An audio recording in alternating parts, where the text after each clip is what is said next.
जय माता दी। दोस्तों, माँ दुर्गा की नौवीं शक्ति का नाम सिद्धिरात्रि है। यह सभी प्रकार की सिद्धियों को देने वाली है।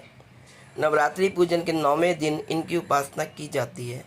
इस दिन शास्त्रीय विधि विधान और पूर्ण निष्ठा के साथ साधना करने वाले साधक को सभी सिद्धियों की प्राप्ति हो जाती है। सृष्टि में कुछ भी उनके लिए अगम्य नहीं रह जाता। ब्रह्मांड पर पूर्ण विजय प्राप्त करने की सामर्थ्य उनमें आ जाती है। मार्कंडेय पुराण के अनुसार अणिमा, महिमा, गरिमा, लघिमा, प्राप्ति, प्राकम्य, ईशित्व और वशित्व, यह 8 सिद्धियां होती हैं। ब्रह्म वैवर्त पुराण के श्री कृष्ण जन्म खंड में यह संख्या 18 बताई गई है। माँ सिद्धिरात्रि भक्तों और साधकों को ये सभी सिद्धियां प्रदान करने में समर्थ है। देवी पुराण के अनुसार भगवान शिव ने इनकी कृपा से ही इन सिद्धियों को प्राप्त किया था। इनकी अनुकंपा से ही भगवान शिव का आधा शरीर देवी का हुआ था। इसी कारण वे लोक में अर्धनारीश्वर नाम से प्रसिद्ध हुए। माँ सिद्धिरात्रि 4 भुजाओं वाली है। इनका वाहन सिंह है। यह कमल पुष्प पर भी आसीन होती है। इनकी दाहिनी तरफ के नीचे वाला हाथ में कमल का पुष्प है। प्रत्येक मनुष्य का यह कर्तव्य है कि वह माँ सिद्धिरात्रि की कृपा प्राप्त करने का निरंतर प्रयत्न करे, उनकी आराधना की ओर अग्रसर हो। इनकी कृपा से अनंत दुख रूप संसार से निर्लिप्त हो रहकर सारे सुखों का भोग करता हुआ मोक्ष को प्राप्त कर सकता है। नव दुर्गाओं में माँ सिद्धिरात्रि अंतिम स्वरूप है। माँ का अन्य 8 दुर्गाओं की पूजा उपासना शास्त्रीय विधि विधान के अनुसार करते हुए भक्त दुर्गा पूजा के 9वें दिन इनकी उपासना में प्रवृत्त होते हैं। इन सिद्धिरात्रि माँ की उपासना पूर्ण कर लेने के बाद भक्तों और साधकों की सभी प्रकार की कामनाओं की पूर्ति हो जाती है।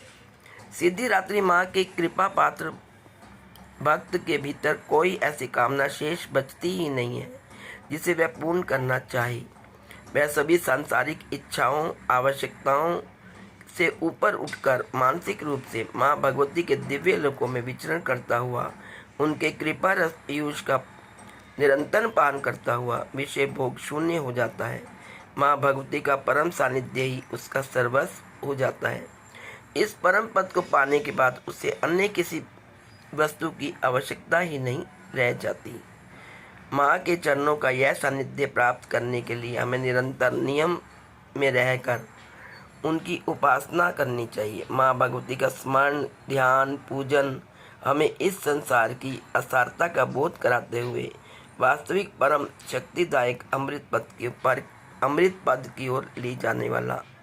माँ सिद्धिरात्रि की पूजा आराधना से जातक को अणिमा, लघिमा, प्राप्ति, प्राकम्य, महिमा, ईशित्व, सर्व कामा वसायिता, दूर श्रमण, पर कामा प्रवेश, वाक सिद्ध, अमृतत्व, भावना सिद्धि आदि समस्त सिद्धियों एवं निधियों की प्राप्ति होती है। आज के युग में इतना कठिन तप तो कोई कर नहीं सकता, लेकिन अपनी शक्ति के अनुसार जप तप पूजा अर्चना करके वह माँ की कृपा प्राप्त कर सकता है। प्रत्येक सरल साधारण मनुष्य के लिए आराधना योग्य श्लोक सरल और स्पष्ट है। माँ जगदम्बे की भक्ति पाने के लिए इसे कंठस्थ कर नवरात्रि में 9वीं के दिन इसका जाप करना चाहिए।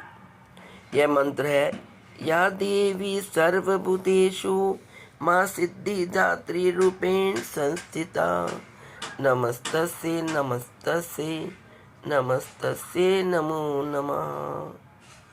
अर्थात, हे माँ सर्वत्र विराजमान और माँ सिद्धिरात्रि के रूप में प्रसिद्ध अम्बे, आपको मेरा बार बार प्रणाम है, या मैं आपको बार बार प्रणाम करता हूँ। हे माँ, मुझे अपनी कृपा का पात्र बनाइए। रात्रि के 9वें एवं आखिरी दिन माँ सिद्धिरात्रि की पूजा की जाती है।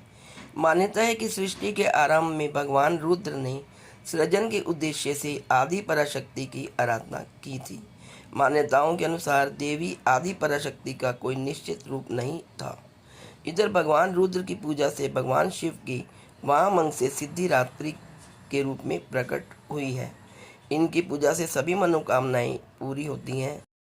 आइए जानते हैं देवी सिद्धिरात्रि की पूजा का महत्व।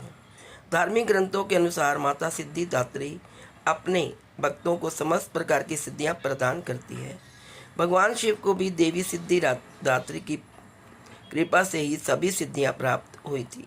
इनकी पूजा मात्र से मनुष्य ही नहीं, देव, गंधर्व, असुर, यक्ष और सिद्ध भी करते हैं।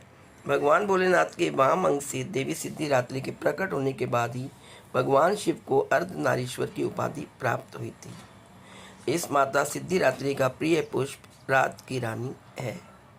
इनका मंत्र है ओम देवी सिद्धिदात्राय नमः। तो दोस्तों, नवरात्रि की आखिरी जो दुर्गा का स्वरूप है वे सिद्धिदात्री हैं। कल नवमी के दिन माँ सिद्धिदात्री की पूजा करिए। इस दिन भी कई लोग कन्या पूजन करते हैं, तो इस बार कन्या पूजन नवमी को ही किया जाएगा, जो कि 11 अक्टूबर को है। तो आइए सब मेरे साथ मिलकर बोलें, जय माँ सिद्धिदात्री। जय माता दी दोस्तों।